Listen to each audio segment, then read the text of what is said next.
Welcome back to our channel, guys. Here we are for another video. In this segment, we're going to be attempting to replace these worn out dead shocks that came on the truck. Now, this truck's been lifted before, obviously, you can tell, but these shocks they look to be completely dead. The ride's terrible.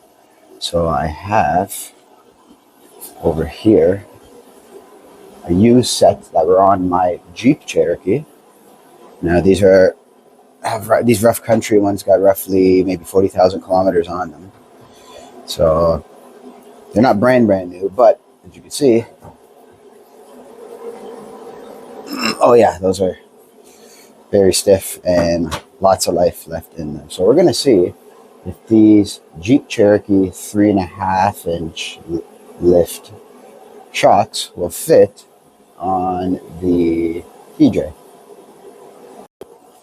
First things first, we need to locate the shock bolts so we can apply some penetrating oil on there. A little bit here. A little bit over here. Let that soak in for a couple minutes. My situation being different than yours, obviously I have the Jeep on these donuts to make it easier to drive up and down the driveway, and they're lighter to remove whenever I got to do work down here. So I jacked it up from the cross member there, supported the frame over here. Now the wheel's off the ground and all the weight is off this shock here. So you guys would have to take your wheel off to do this in most cases. Me, I can get away with it because these donuts are so small and I got so much room in here, I don't actually have to. One thing I like to do as well before pulling off shocks is to make a note and maybe measure the distance of how much the pull down bolt is. You don't want it to be too tight and crush the bushing, and you also don't want it to be too loose where the whole shock's moving.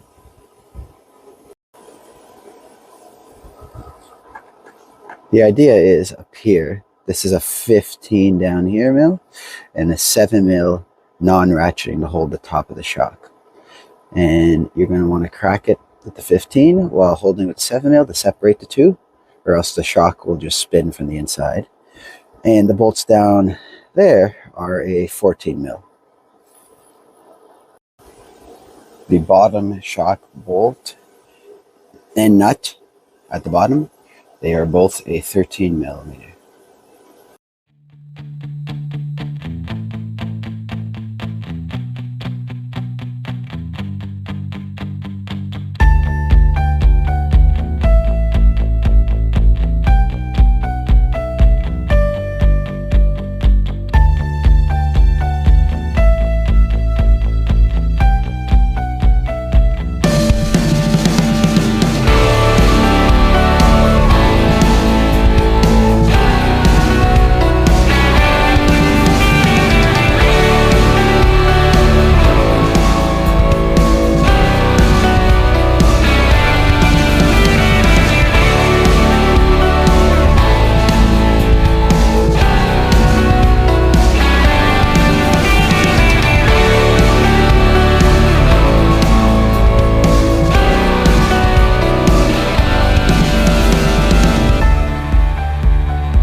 So I ran into some trouble up here. As you can see, the notch on the top to put the wrench on actually broke, and I don't know where it fell. So to get this out, I cut the zip tie for the boot here, and I put my biggest vice grip around here, the actual shock itself from spinning, and it seems to be coming off now. So sometimes you got to think outside the box.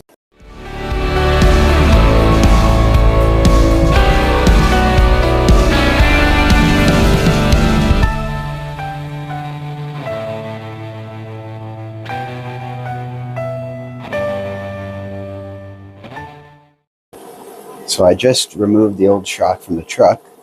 I put it here in the vise to remove the dust boot.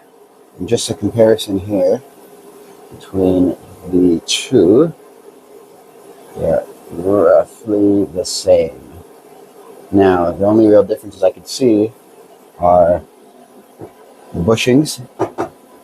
This side is for the Cherokee. This side's the TJ. So I'm going to reuse these bushings. Get rid of these. These are a little rough shape anyway. The ones that were on are a little bit better. And I'm going to install the dust boot. So this is how it came out. Now, I haven't tightened the bolts yet, but as you can see, I reused the TJ bushings. I cleaned up the threads for the shock. It cleans on nicely. The dust boot from the old shock I reused. I'm going to be cleaning that up once everything's in. Down here, bolts are reused. They're cleaned in the wire wheel. I put a little bit of anti-seize underneath here and here, just so the shock doesn't get seized like it was earlier when I pulled it out.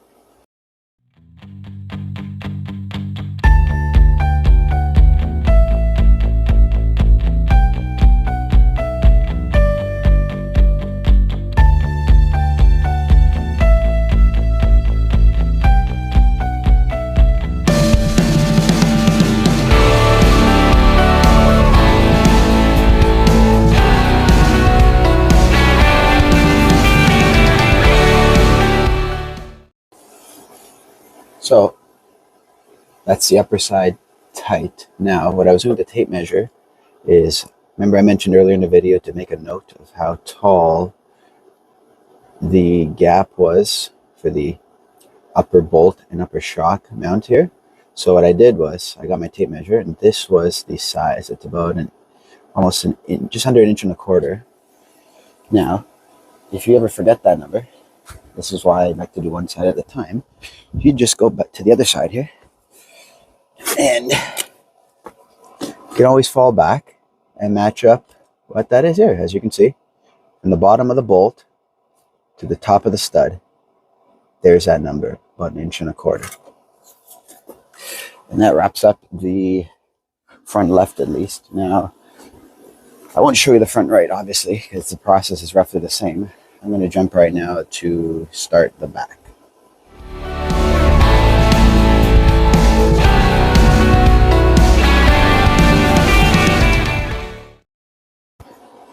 So the sizing for the bolts is 15 mil here, 18 mil for the nut on that side, and up there, get a good look for the upper shock bolts, those are 13 mil, and they thread up through the frame over there.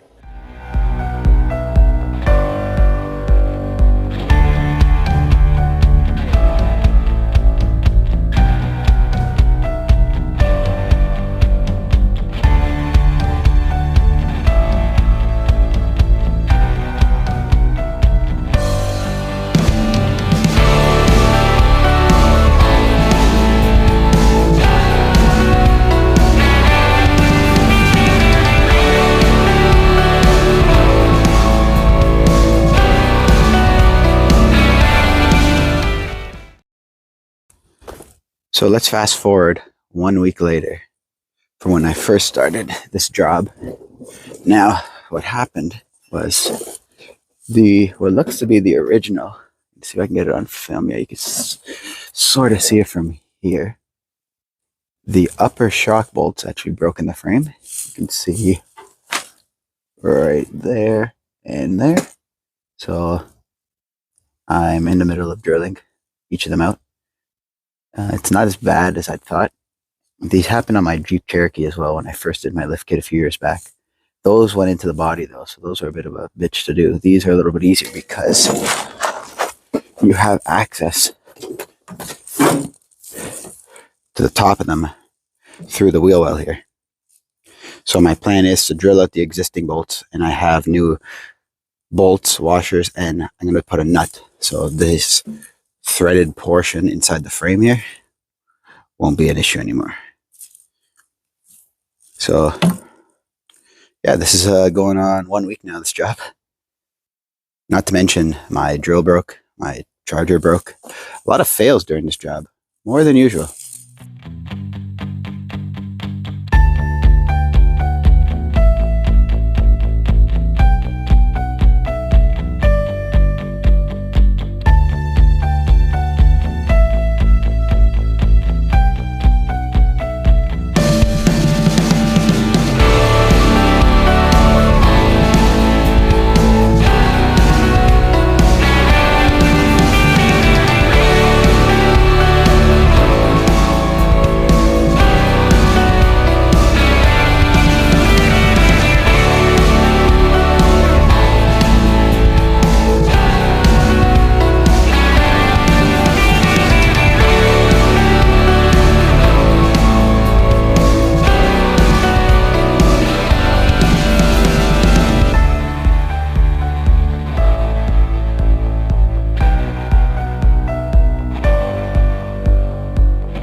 Fingers crossed with this one.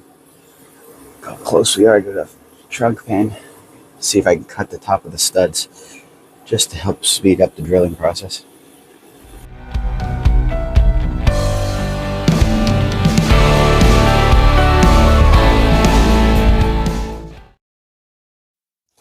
Well, here's the first one. Wasn't easy to get out, but as you can see, it's done. Check this out. Every once in a while, you get a little bit of luck on your side. I'm able to use the exhaust, and then it helps secure the drill, so that all I have to do is pull the trigger. Anything to make this job a little easier. Thank God. Well, there you have it. Finished product. Took all afternoon, but we got both bolts drilled through and chiseled out both the welded nuts that were here and there. Here's what's left of that previous one. So now I'm going to be replacing it with actual nut and bolt, not welded to the frame. So God forbid if they break next time around, you don't have to worry about it breaking in the frame. Well, here's the finished product. Pretty happy with that. Those are the bolts up there. New nuts, washers, and bolts. I'll show you from down below here how I did it. As you can see, put washers and lock washers down here as well. Make sure everything's fit nice and tight. Overall, I'm pretty happy with the installation one. It took all day, but I'm happy it's done. Well, that wraps up the Jeep shocks. I had just as much trouble on the left rear as I did with the right rear, unfortunately, but it's done. I mean, no point of filming the struggling from one side. You guys already saw me struggle enough on the other side. But next, I'm going to be putting the interior back together finally. I have some new carpet. I have some soundproofing insulation, hopefully quiet down the ride. So check back in soon. Thanks for watching, and please like and subscribe. Thank you.